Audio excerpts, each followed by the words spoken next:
Au programme de ce mercredi 31 janvier. Top départ pour Rétromobile, la BMW série 4 se refait une beauté, Toyota tout en haut du classement et Alatia Baumel c'est fini. Automoto Express, c'est parti.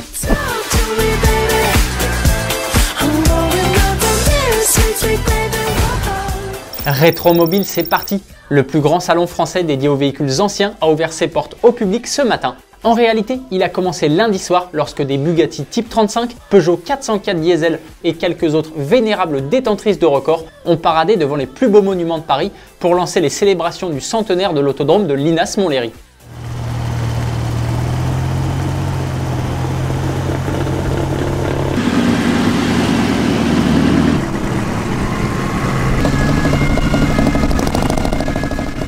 Pour cette 48e édition de Rétromobile, les organisateurs ont vu les choses en grand.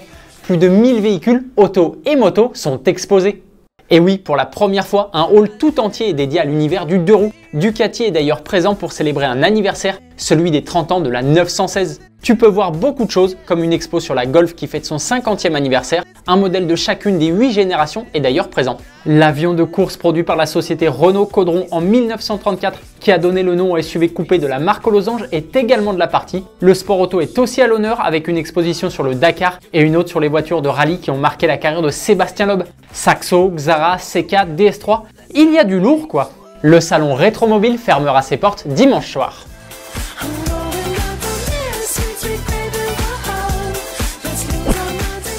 C'est forcément le sujet de la question du jour. Est-ce que tu t'es déjà rendu à Rétromobile ou prévois-tu de le faire cette année?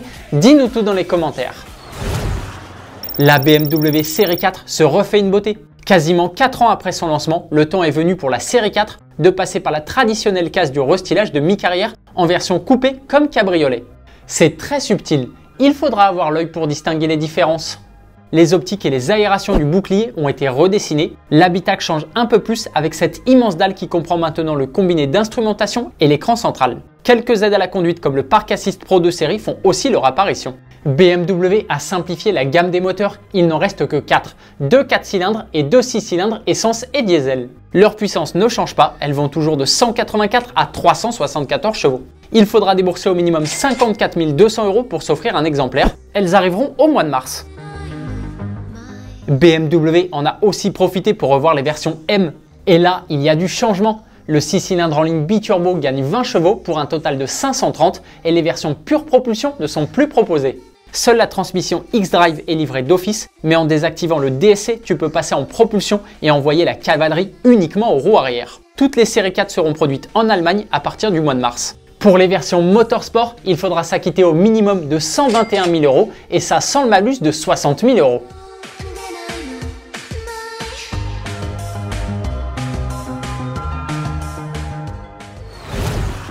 Toyota reste numéro 1 sur l'ensemble de l'année 2023. Les différentes marques du groupe japonais, donc Toyota, Lexus, Daihatsu et Hino Trucks, ont vendu plus de 11 230 000 véhicules.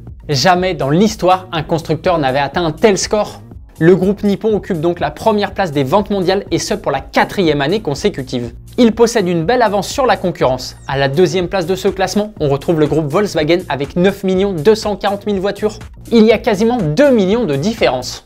L'année 2024 risque d'être un peu plus délicate pour le géant nippon. Le groupe a reconnu des trucages lors de l'homologation des véhicules Daihatsu au Japon et des falsifications sur les émissions polluantes de 10 modèles Toyota.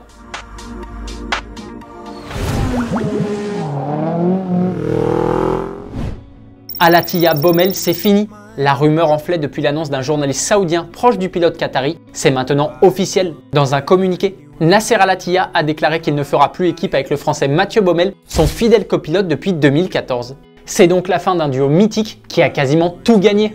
4 titres en Coupe du Monde des rallyes tout-terrain, 1 en WRC2, 2 en Championnat du Monde de Rallye Raid et 4 Dakar. On ne sait pas pour le moment avec qui Nasser Al-Attiyah partagera le Dacia Sandrider. Édouard Boulanger est pressenti pour occuper le 2e baquet, mais aucune annonce officielle n'a été faite. Ce dernier fait actuellement équipe avec Stéphane Peter Hansel. Ensemble, ils ont remporté le Dakar en 2021.